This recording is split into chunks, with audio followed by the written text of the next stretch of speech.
Amigos de Mapa Geopolítico, sean bienvenidos. 18 de marzo, son 1483 días desde el inicio de las operaciones militares rusas en Ucrania. Tenemos novedades como siempre, como todos los días en el mapa ucraniano. Tenemos bandera de liberación el día de hoy y bueno, las últimas novedades, las últimas notificaciones que llegan en el mapa. Hasta 2 banderas de liberación el día de hoy. La parte ucraniana continúa con sus ataques con drones del tipo avión en varias regiones rusas. También tenemos lo que está pasando en el Medio Oriente, la parte estadounidense e israelí, de un golpe muy fuerte, una instalación, un yacimiento petrolífero iraní en las costas del Golfo Pérsico, y esto ha iniciado una nueva fase en los enfrentamientos. La operación la citan diversas autoridades en Irán. Ojo por ojo, señoras y señores. También se confirmó el día de ayer en la noche la muerte de Ali Larijani, señoras y señores. Todo esto y más lo veremos el día de hoy. También tenemos algunas notificaciones en el ámbito de la hermana República de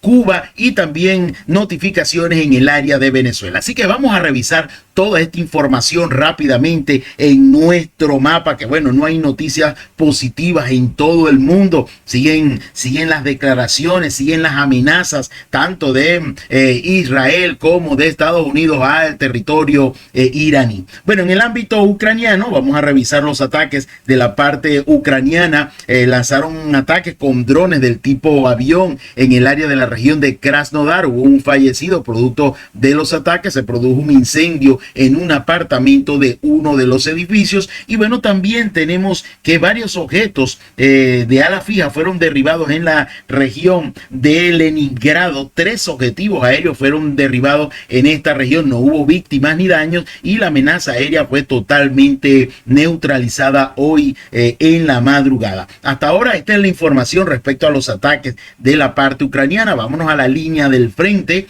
Vamos a revisar en primer término y como todos los días el área de Zaporizhia. No tenemos nuevas evidencias, nuevas notificaciones de nuevos avances. Para esto tenemos que irnos hasta la zona de lo que es el frente de la región de Dnipropetrovsk, donde realmente hay poca información, pero los videos que llegan son de la parte rusa. Bueno, ayer un suscriptor nos dijo: mira, Darwin, tú gozas, tú tienes euforia al momento de que hay un avance del ejército ucraniano. Pues no, hay una guerra entre 2 sectores, ¿ok? Y bueno, allí están los resultados. Nosotros cuando avanza el ejército ucraniano tratamos de colocar imágenes de confirmación del lado ruso y bueno, contrariamente lo hacemos cuando avanza el ejército ruso. Vamos a revisar esta información que tenemos acá. Ya decíamos en el informe anterior que la parte ucraniana había logrado avanzar, hacer un hueco hacia la dirección de Novomykolaivka. De hecho, hubo avances más al sur, pero fueron repelidos, destruidos totalmente por la parte rusa. Ahora los ucranianos pues insisten en avanzar en esta zona hacia la dirección de Kalininsk, tratando efectivamente los ucranianos de cortar todo este frente. Fíjense hacia dónde avanzan en primer término y ahora avanzan hacia la zona de Kalininsk y hacia las zonas de Verbove, tratando de obviamente cortar toda la logística rusa en toda esta área del frente. Pero fíjense, tenemos en esta zona, en las adyacencias, en las afueras de Kalininsk, un video en este punto, en este cinturón forestal que vemos acá. Allí comienzan las imágenes y vamos a ver cómo los ucranianos, los militares ucranianos tomaban posición en ese punto, en ese cinturón forestal, y fueron atacados por los drones FPV del ejército, en este caso ruso. Y esto confirma que las posiciones ucranianas están muy cerca de Kalininsk. Acá tenemos un avance de 0.9 kilómetros cuadrados y con esto comenzamos a revisar los avances el día de hoy en nuestro mapa. Bueno, allí tienen las evidencias en imágenes que nos confirman que la parte ucraniana está cerca de esta localidad. Vámonos hasta el frente de Pokrovsk y Mirnohar. Nos movemos hasta la zona de cercana a Sergivka y Grichino. Fíjense, vamos a ubicarnos. Acá tenemos el área en manos rusas de Grichino y acá tenemos la localidad en manos ucranianas de Sergivka. Recordemos que la parte rusa llegó hasta las afueras, incluso hasta la primera calle del sureste de Sergivka. Bueno, en esta posición, en esta área que vemos acá, tenían posiciones las Fuerzas Armadas de Ucrania. Y si abrimos el mapa, podremos ver exactamente el cinturón forestal que atacó la aviación rusa, que es este cinturón forestal que vemos acá. Acá comienzan las imágenes y vamos a ver un feroz ataque de la aviación rusa con bombas FAB-500, destruyendo totalmente quizás todo lo que había allí de las Fuerzas Armadas de Ucrania. Allí ven el feroz ataque de la aviación del ejército de la Federación Rusa. Bueno, nos movemos hasta la zona de Konstantinovka porque sigue acá la acción, siguen acá los combates, sobre todo en la zona sur y central. Ayer decíamos que la parte rusa había comentado, la cúpula militar rusa había comentado que entre el 50 y el 60% de la ciudad de Konstantinovka estaba bajo control ruso, pero no hay evidencias de eso, no hay ningún mapa que haya pintado de color rojo la mitad de Konstantinovka. Lo que sí hay es movimiento, ataque con drones del ejército ruso. En este caso nos vamos hacia la zona de Oliksevo, Drukivka. Acá en esta zona ha habido muchos ataques de los drones FPV del ejército ruso. Pero en este punto, acá en este punto, allí se desplazaba en esta dirección, vamos a colocarlo en esta dirección, un vehículo blindado ucraniano. Acá comienzan las imágenes y vamos a ver cómo un dron FPV de fibra óptica del regimiento de guardia del tercer cuerpo del ejército ruso, el regimiento número 27, con un dron de fibra óptica destruye un blindado de combate Fennec de las Fuerzas Armadas de Ucrania. El primer golpe pues impacta a este vehículo blindado y logra detenerlo. Posteriormente otros drones, allí estamos viendo, rematan la unidad blindada del ejército ucraniano.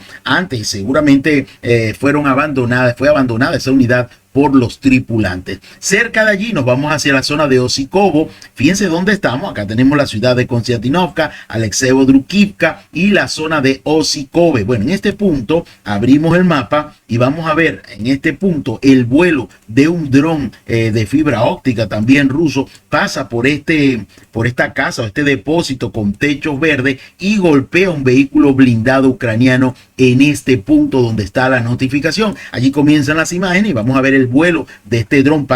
Fíjense que pasa por ese techo de color verde. Bueno, los drones rusos destruyeron ese vehículo blindado de transporte de personal ucraniano M113. El primer dron vuela hacia la unidad, como lo estamos viendo, y selecciona el lugar más vulnerable para golpearlo. El segundo dron pues golpea lo que es la compuerta trasera de este vehículo M113 de transporte de tropas ucraniano. Y bueno, allí vemos un tercer dron como control objetivo que nos muestra la unidad totalmente en llamas. Así que hay mucha acción en la zona del frente de Konstantinovka. Este frente no para, así que bueno, hasta ahora no tenemos evidencia de ninguna fuente que nos diga que las fuerzas rusas han avanzado hacia la zona central. Nos movemos hacia la dirección eslava. Vamos a revisar avances en esta zona. Recordemos que ayer hablábamos de la captura de Kaliniki, teníamos algunas dudas ya que no siguen sin aparecer evidencia del Ministerio de Defensa ruso, pero según nuestra fuente, la parte rusa, luego de avanzar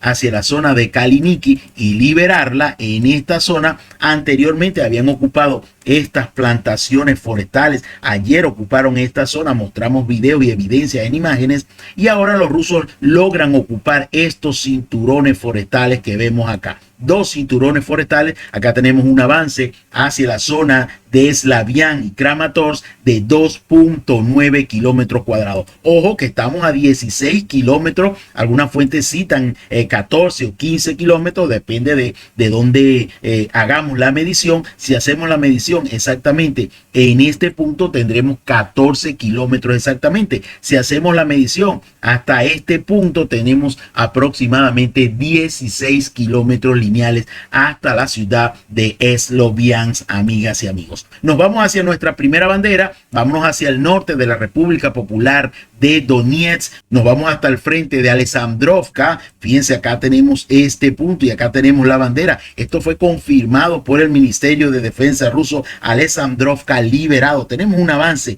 en total. Ya los rusos habían avanzado en la parte sur de Alexandrovka hace días atrás y ahora, según el Ministerio de Defensa ruso pues es ocupada completamente. Allí unidades del grupo de fuerzas oeste, como resultado de acciones activas y decisivas, liberaron esta aldea. Tenemos un avance de 1.3 kilómetros cuadrados. Acá tenemos otras fuentes que confirman esto, y por esto colocamos la bandera. Alexandrovka, al norte de la República Popular de Donetsk, queda liberada. También hay movimientos desde la zona de Lugansk hacia la zona suroriental de la región de Kharkov. Estamos hablando específicamente de este punto. A ver, vámonos hasta la zona de Grekivka, ok, hacia el área de Olgivka. Acá los rusos, exactamente esta casa, a ver, vamos a abrir el mapa lo que podamos. A ver, en este punto, acá izaron bandera las fuerzas rusas. Acá comienzan las imágenes y esto nos indica que los rusos ya están en las zonas de las afueras de esta localidad de Olgivka. Tenemos un avance de 0.1 kilómetros cuadrados, al menos 100 metros, y allí izaron la bandera en esa casa las fuerzas rusas. Esperemos si hay consolidación y si este avance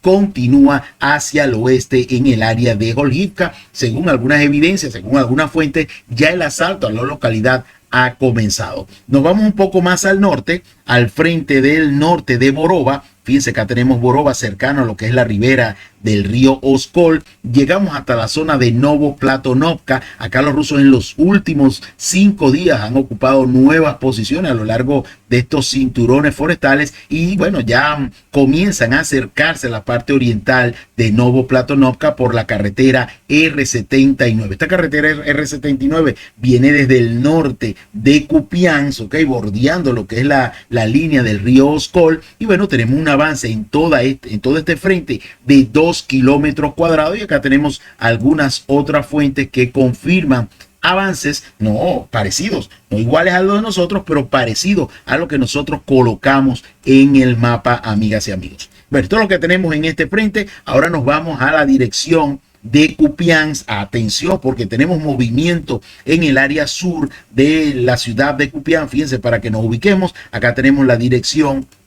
A ver, la dirección de Kupiansk, vamos a pintarlo acá. Acá tenemos el área de Kicharovka, que es hacia donde han avanzado las fuerzas rusas. Vamos allá, vamos a este punto, hacia Kicharovka. Pero acá va a comenzar un video donde vamos a ver en primer término a un militar o a militares rusos entrando a este edificio, que son básicamente las ruinas de la planta de fundición al sur de Kupiansk. Y posteriormente vamos a ver cómo militares rusos caminan tranquilamente hacia esta zona, que es una especie de centro comercial en el área de Kicharovka, y entran a este edificio. Van a ver esta zona que vemos acá donde izan la bandera, el asta donde izan la bandera, y bueno, acá comienzan las imágenes. En primer término vemos allí los militares rusos entrando a la zona del edificio en la planta de fundición, y ahora vamos a ver lo que es los militares rusos entrando a ese edificio, ese centro comercial que les indicaba en el área de Kicharovka. Acá tenemos un avance respecto a esas imágenes. Los militares rusos entran tranquilamente 0.65 kilómetros cuadrados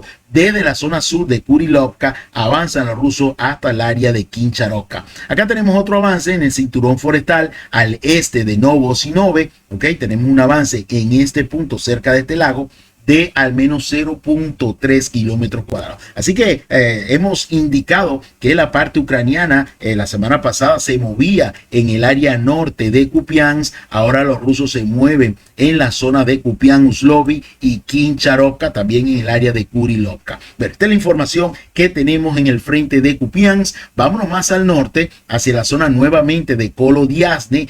Hace 2 días atrás presentábamos imágenes de ataques aéreos en esta zona. Vamos a abrir el mapa. En este punto, también en el área de Kolodiazne, hay feroces ataques de la parte rusa, exactamente en este punto, en estas casas que vemos acá. Allí comienzan imágenes. Allí vamos a ver cómo la aviación rusa ataca las posiciones del ejército ucraniano en el área de Kolodiazne. De hecho, vemos los ataques desde un dron que nos sirve como control objetivo. Pero no tenemos más en el área oriental del frente, en la región de Kharkov. Vámonos hasta el norte de Kharkov, o sea, el norte de la capital. Ok, vámonos hasta el área de Solochov. Acá hay una importante zona ferroviaria que ha sido atacada por las fuerzas rusas. Vamos a revisar unas fotografías que tenemos acá. Esperemos que abra el mapa completamente. Y bueno, vamos a ver imágenes de las consecuencias de los últimos ataques con drones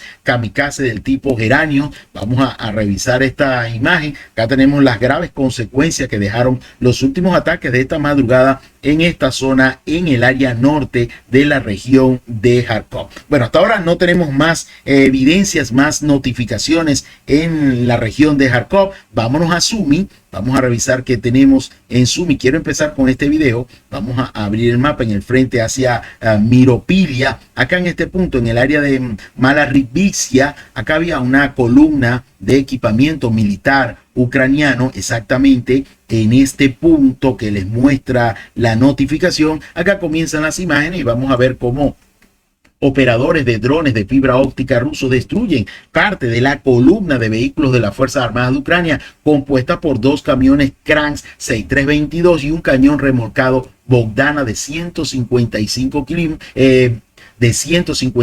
milímetros en esta aldea de Malarivitsia en la región de Sumy, a unos 8 kilómetros de la frontera estatal. Atacaron los drones del ejército ruso. Vemos cómo en primer término golpean a uno de los camiones Kras en el área del tanque. Otro dron llega y golpea lo que es el obús remolcado Bogdana de 155 milímetros, y también vemos cómo el camión estaba en llamas. Eso sucedió en Malarivitsia, en la región de Sumy. Seguimos revisando información, nos vamos a Sumy, vamos a esperar que abra el mapa, y en este punto exactamente estamos en la propia ciudad de Sumy. Se atacó un edificio de alistamiento militar, un edificio de reclutamiento militar, exactamente es este. Ayer hubo información de que en el área de Chernigov se atacó otro edificio de reclutamiento, de oficinas del reclutamiento ucraniano. Allí estamos viendo la foto del incendio producto de los ataques,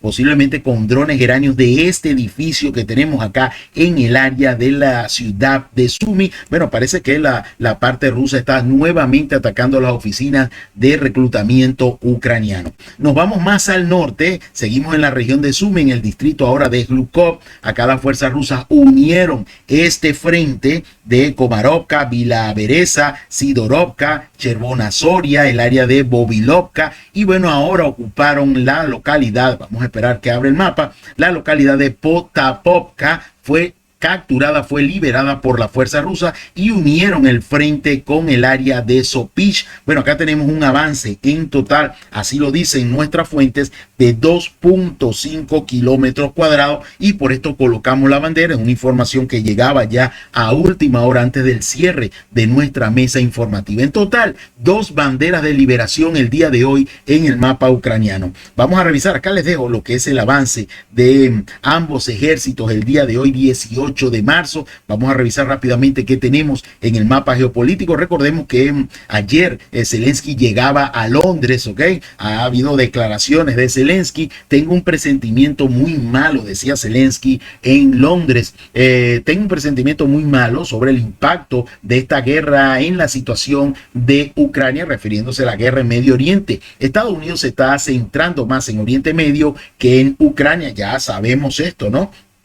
Y esto lo lamenta Zelensky. Por eso vemos que nuestras reuniones diplomáticas, las reuniones trilaterales, se posponen constantemente, y hay una razón para ello: la guerra en Irán, declaraba Zelensky a los medios de comunicación en Londres. Zelensky se queja de que la guerra en Irán está agotando las reservas de misiles de defensa aérea de Ucrania, y bueno, también en todo Medio Oriente se están agotando muy rápidamente las reservas de misiles antiaéreos del tipo, o para los sistemas de detección estadounidenses del tipo Patriot. Bueno, Kiev ha enviado ya, según Zelensky, esto lo habló en el Parlamento británico, 201 expertos militares especializados en la lucha contra vehículos aéreos no tripulados a Medio Oriente, según lo anunció Zelensky, repito, en su discurso en el Parlamento británico. 201 expertos, váyame Dios, en el Medio Oriente desde Ucrania. Bueno, cuentas perdidas, atención, esto lo decía Donald Donald Trump el día de ayer, y nosotros lo informamos a todos ustedes, una auditoría realizada por la USAID, que es la agencia de los Estados Unidos para el Desarrollo Internacional, ha revelado irregularidades en la declaración de la ayuda financiera proporcionada a Ucrania. El monto en cuestión o cuestionable asciende aproximadamente a una pequeña bicoquita de 26 mil millones de dólares. Señoras y señores, no se sabe dónde están. A esto se refería ayer Donald Trump, y por eso nosotros decíamos en un titular anterior, una miniatura anterior, Trump ha abandonado a Ucrania. Bueno, según anunció Adam Kaplan, quien es inspector general adjunto de la USAID, en una audiencia ante el Comité de Asuntos Exteriores de la Cámara de Representantes sobre las irregularidades en la ayuda a Washington a otros países, que ya son bastantes a nivel mundial, ¿no? Bueno, a ver, posición de Estados Unidos, la directora de Inteligencia Nacional de Estados Unidos, Tulsi Gabbard, compareció ante el Congreso. Fíjense lo que dijo Tulsi Gabbard, directora de Inteligencia Nacional de Estados Unidos. Pero Rusia mantiene la ventaja en la guerra contra Ucrania en 2025. Hasta que se alcance un acuerdo, es probable que Moscú continúe librando una guerra de desgaste gradual hasta lograr sus objetivos. Esto básicamente lo que ha dicho Vladimir Putin y las autoridades en Rusia. Bueno, según la evaluación de su departamento, la preparación militar de Rusia es mayor que antes de la guerra en Ucrania. Rusia sigue teniendo la capacidad de desafiar selectivamente los intereses de Estados Unidos en todo el mundo mediante medios militares y no militares. Rusia posee sistemas avanzados incluyendo armas antiaéreas, misiles hipersónicos, recursos submarinos diseñados para contrarrestar la ventaja militar estadounidense, afirmó Tulsi Gabbard, directora de Inteligencia Nacional de Estados Unidos. Bueno, veremos la reacción, si es que la hay, de Donald Trump en cuanto a esta declaración en la Cámara de Representantes de Tulsi Gabbard.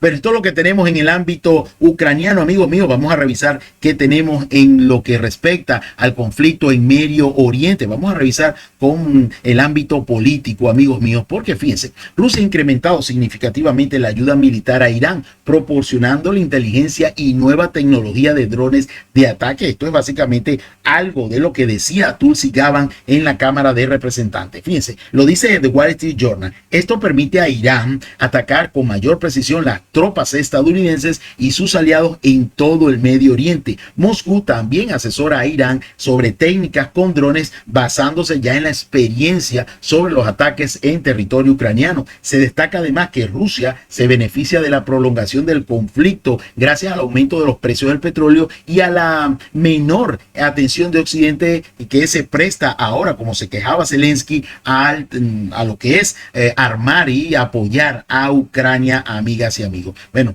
hoy veremos, el petróleo rozó los $110. Ya vamos a revisar la gráfica. Acá tenemos otra información sobre el costo, la magnitud del costo real de la guerra de Trump en Medio Oriente. La administración Trump está subestimando significativamente la magnitud de esta guerra de Donald Trump en Irán, difundiendo estimaciones que son fragmentadas que ofrecen a los estadounidenses una visión que no es la verdadera de los costos, del costo de esta guerra, señoras y señores. El Pentágono ha afirmado que Estados Unidos ha gastado alrededor de 11.300 millones de dólares solo en una semana, amigos míos, una semana. Mientras que expertos señalan que, esto lo dijimos nosotros hace días atrás, que la guerra cuesta entre 1.000 y 2.000 millones de dólares diarios, señoras y señores. Ya llevamos, ¿qué? 19 días de guerra. Bueno, multipliquen entre 1.000 y 2.000 millones de dólares diarios. El Pentágono dice que solo una semana gastaron 11.300 millones de dólares, amigas y amigos. Los legisladores demócratas creen que el costo real es mucho mayor. Si esta guerra dura meses en lugar de semanas, los costos serán astronómicos, afirmó un analista político de nombre Gabe Murphy. Según varios funcionarios estadounidenses, una guerra de 5 semanas podría costar nada más y nada menos que 175.000 millones de dólares. ¿Cuántas casas se podrían producir? ¿Cuántas carreteras se podrían asfaltar? Bueno, ¿cuánta obra se podría se podría crear en Estados Unidos con estos 175 mil millones de dólares. 8 semanas podrían elevar el costo a 250 mil millones de dólares, y eso, bueno, solo el costo de tener los militares estadounidenses allí en el Golfo Pérsico, y obviamente todo el aparataje militar que esto conlleva. Bueno, vámonos a Irán. Vamos a revisar qué tenemos en Irán. Bueno, Teherán confirmó la muerte de enemigos implacables de Israel, como el secretario del Consejo de Seguridad Nacional iraní, Ali Larijani. Señoras y señores, ayer lo decían las autoridades israelíes, y el comandante de las fuerzas paramilitares, Basim. Bueno, fíjense.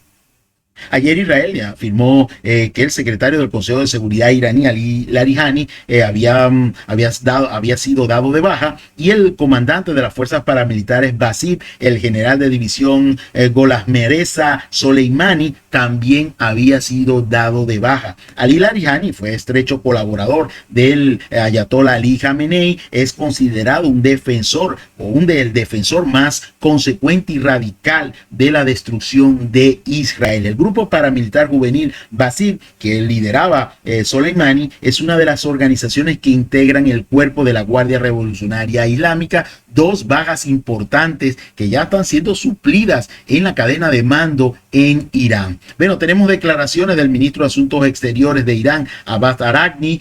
Dice que no buscamos un alto al fuego porque no creemos que esta situación se repita. Queremos que la guerra termine por completo y para siempre, dice Araqi. No creemos en un alto al fuego, creemos en el fin de la guerra. Si el ministro de Relaciones Exteriores es abatido, tarde o temprano se encontrarán a alguien que ocupe su cargo. Esto refiriéndose a lo que pasó con Ali Larijani, amigas y amigos. Bueno, una última información en el ámbito geopolítico y político en Teherán. En los próximos días, dice el cuerpo de la Guardia Revolucionaria Islámica, utilizaremos armas que no se han utilizado antes, señoras y señores. Así que comenzará en esta nueva fase de la guerra, ojo por ojo, posibles nuevas armas que no se habían utilizado antes de parte de Israel. ¿Y por qué digo que esto ha comenzado una nueva fase? Mire, por este ataque, vámonos al Golfo Pérsico, a las costas de Irán, en el área, en esta zona de South Pars, ¿ok? Aquí hay un gran yacimiento petrolífero, South Pars, de Irán, que fue atacado masivamente por las fuerzas, por la fuerza aérea, tanto de Israel como de Estados Unidos. Y bueno, y esto con el apoyo de varios países del Golfo, lo que nos hace entrar en una nueva fase de la guerra, señoras y señores. Estados Unidos e Israel atacaron el yacimiento petrolífero iraní South Pars, y la Guardia Revolucionaria Islámica se prepara para lanzar ataques, ya lo están haciendo, de represalia. El ataque israelí contra la instalación de gas iraní fue coordinado y aprobado por Estados Unidos. Irán afirma que Estados Unidos e Israel han inutilizado algunas instalaciones de petróleo y gas, lo confirman. Posteriormente, el cuerpo de la Guardia Revolucionaria Islámica exigió que el personal de Arabia Saudita, Qatar y Emiratos Árabes abandonaran ciertas instalaciones de inmediato, como las plantas químicas, advirtiendo que se lanzarían ataques de represalia. Señoras y señores, bueno, a este ataque en el área, en esta zona de South Pars, un gran yacimiento gasífero iraní, bueno, hubo un pronunciamiento de las autoridades, del jefe, del presidente del parlamento iraní, dijo que sobre estos ataques a estas infraestructuras petrolíferas y gasíferas, que equivalen a un suicidio. Así lo dijo el presidente del parlamento iraní, Mohammad Bagher Ghalibaf, lo dijo el día de hoy. Están enojados, refiriéndose a Estados Unidos e Israel, y decepcionados, y quieren ocultar sus derrotas en el campo atacando la infraestructura. El nuevo nivel de confrontación, señoras y señores, según el presidente del parlamento iraní, ha comenzado, y esto es según lo rezan las autoridades iraníes, ojo por ojo, señoras y señores. Bueno, ya vamos a revisar lo que fueron las advertencias del cuerpo de la Guardia Revolucionaria Islámica en territorio de Emiratos Árabes, en territorio de Qatar. Veamos esta notificación, porque los barcos petroleros iraníes siguen pasando, obviamente, tranquilamente por el estrecho de Hormuz. Las exportaciones de petróleo iraní a través de este corredor representan casi el 75% de los 27.2 millones de barriles que han salido del Golfo Pérsico desde el 1 de marzo. Esto, por supuesto, equivale a 1.2 millones de barriles de petróleo diarios que Teherán ha sacado por ese estrecho de Hormuz, en comparación con el 1.5 millones de barriles diarios previstos o previos antes del comienzo de la guerra. Amigas y amigos, bueno, sigue, y esto lo sabe Estados Unidos, que siguen sacando el petróleo y no hacen nada los Estados Unidos, porque se profundizaría la crisis mundial en cuanto a la energía, en cuanto al petróleo. Teherán logró proteger sus propios cargamentos al tiempo que restringe los cargamentos de otros exportadores a nivel mundial. Amigas y amigos, bueno, vamos a revisar las amenazas que lanzó el cuerpo de la Guardia Revolucionaria Islámica, sobre todo en el área de Qatar. Acá tenemos Qatar. Fíjense, en esta zona hay una importante refinería. Acá la tenemos, la refinería, Ras Laffan, que es toda esta área. La Guardia Revolucionaria Islámica emitió órdenes de evacuación para las instalaciones energéticas en Qatar, Emiratos Árabes Unidos y Arabia Saudita, que serían atacadas en un futuro próximo. Amigas y amigos, vamos a revisarlo, es lo que publicó el cuerpo de la Guardia Revolucionaria Islámica, la refinería de Ras Laffan. De hecho, ya se atacó esta refinería. Acá tienen algunas imágenes que se declaró un incendio tras los ataques con misiles desde Irán en la refinería que ya hemos mencionado en Ras Laffan. Estas instalaciones habían sido amenazadas con anterioridad por el ejército iraní. Señoras y señores, cumpliendo las amenazas, ojo por ojo, ya están atacados en esta zona. Y estos ataques, bueno, profundizan la crisis de energía a nivel global. Otra instalación que fue amenazada por los iraníes es esta. Seguimos en las costas de Qatar, en el Golfo Pérsico. Acá la tenemos, fíjense, se ve claramente, es esta que tenemos acá. Esta planta creo que es de Chevron, sí, ciertamente. Acá tenemos el comunicado del cuerpo de la Guardia Revolucionaria Islámica sobre la planta de Qatar de Chevron, ¿ok? Un complejo petroquímico también fue amenazado. Hasta ahora no ha recibido ataques hasta el cierre de nuestra mesa informativa. Y bueno, allí pues siguen los ataques en todo el área del Golfo Pérsico. Vámonos hasta Dubái. Vamos a revisar qué tenemos en Dubái. Allí estamos viendo cómo esta madrugada las defensas aéreas de Dubái estuvieron realmente activas, intentando derribar drones y misiles iraníes en el espacio aéreo de la ciudad más grande de los Emiratos Árabes Unidos, la ciudad de Dubái. Bueno, importantes imágenes tratando de derribar lo que lanzaba el cuerpo de la Guardia Revolucionaria Islámica en la zona de Dubái. Ahora nos vamos hacia Riad, en Arabia Saudita. Amigas y amigos, vamos a revisar qué tenemos acá. Allí estamos viendo imágenes de misiles iraníes que alcanzaron objetivos en Riad. Hasta ahora, bueno, al cierre de nuestra mesa informativa, no pudimos obtener información de los sitios exactos que se atacaron en la capital saudí, en Riad. Señoras y señores,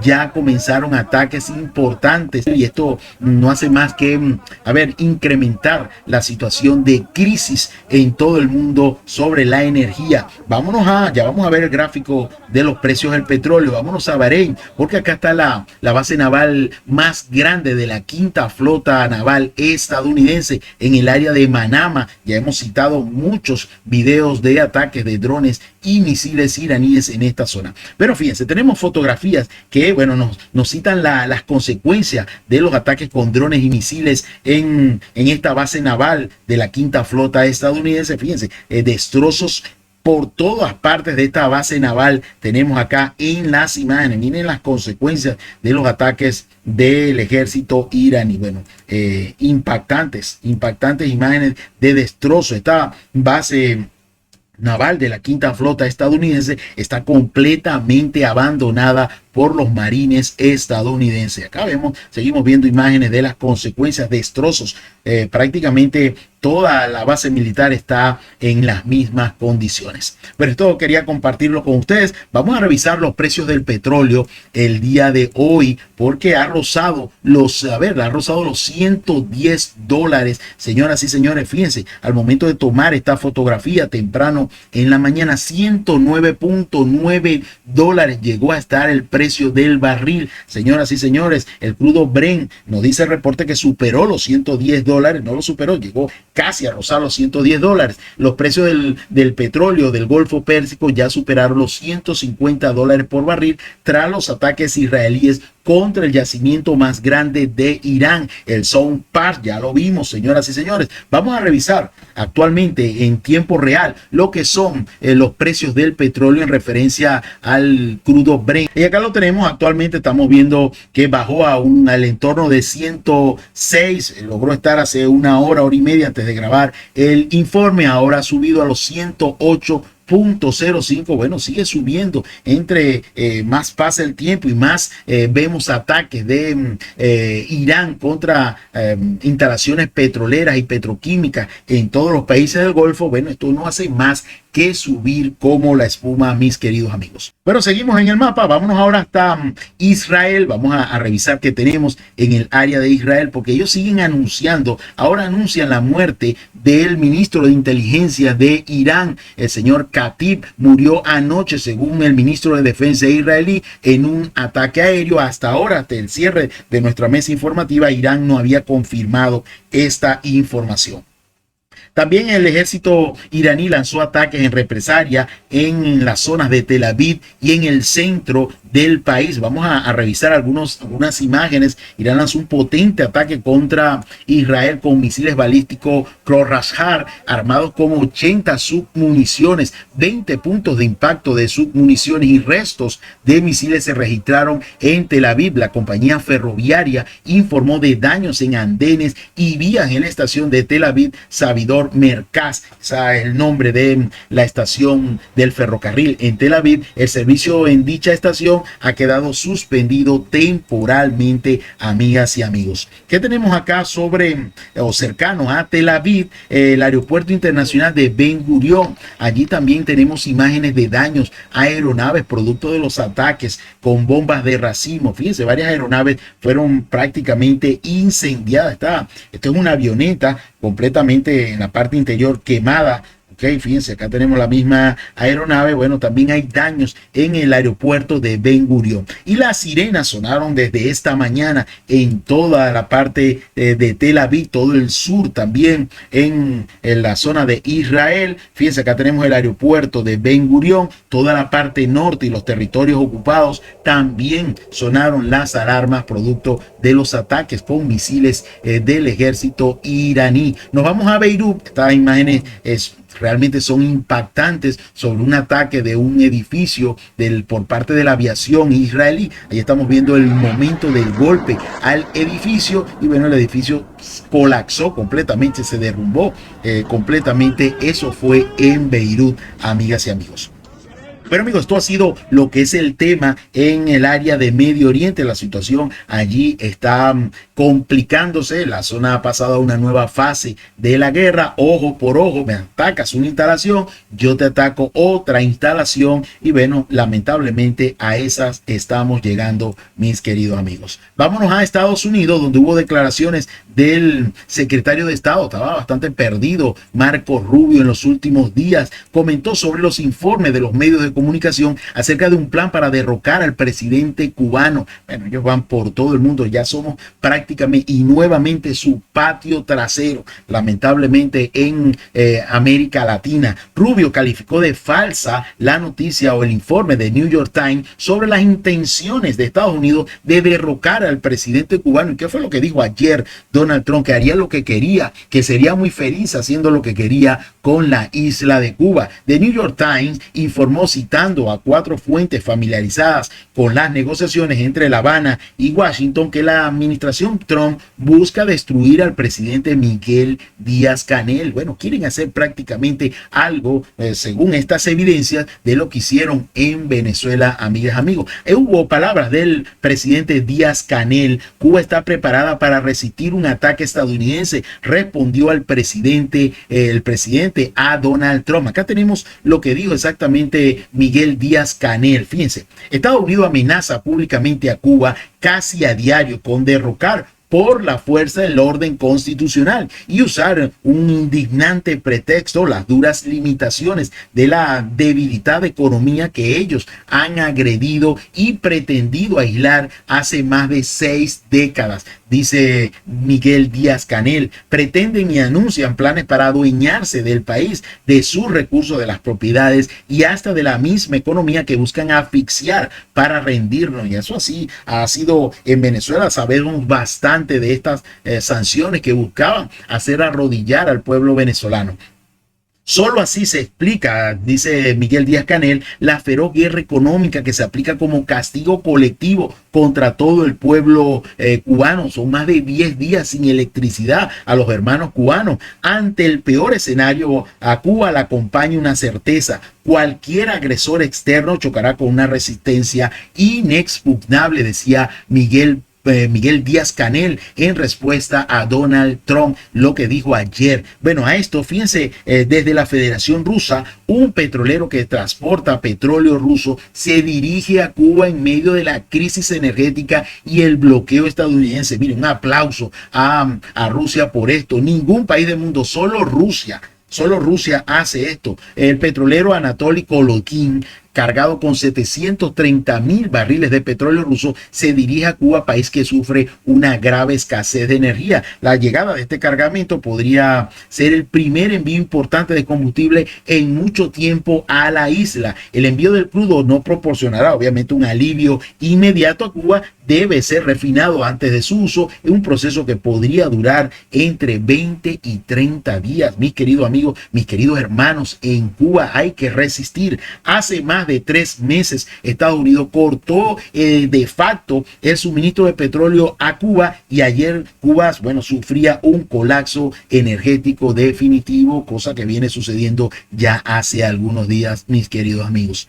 Bueno, vámonos, terminamos con Venezuela. Vamos a revisar que tenemos un nuevo ministro de Defensa en Venezuela. Esto fue anunciado por la presidenta encargada, Delcy Rodríguez. Se trata de Gustavo González López, quien encabezará la cartera en lugar de Vladimir Padrino López. Señoras y señores, la presidenta encargada dijo que agradecía al general Vladimir Padrino López por su entrega, su lealtad a la patria y por haber sido durante todos estos años el primer soldado en la defensa de nuestro país. Seguro estamos de que asumirá, dice Rodríguez, con el mismo compromiso y honor las nuevas responsabilidades que le serán encomendadas. O sea que Vladimir Padrino López tendrá nuevos cargos en la administración venezolana. Bueno, amigos, esto ha sido nuestro reporte el día de hoy. Espero que haya sido de su agrado, un reporte bastante completo. Nos vemos mañana. Recuerda compartir esta información, nos ayuda muchísimo. Recuerda ayudarnos con tu hype. Son 39 países en el mundo entero a los que YouTube les permite hacer hype y con esto ayudar a los creadores de contenido. Un abrazo a todos, nos vemos mañana.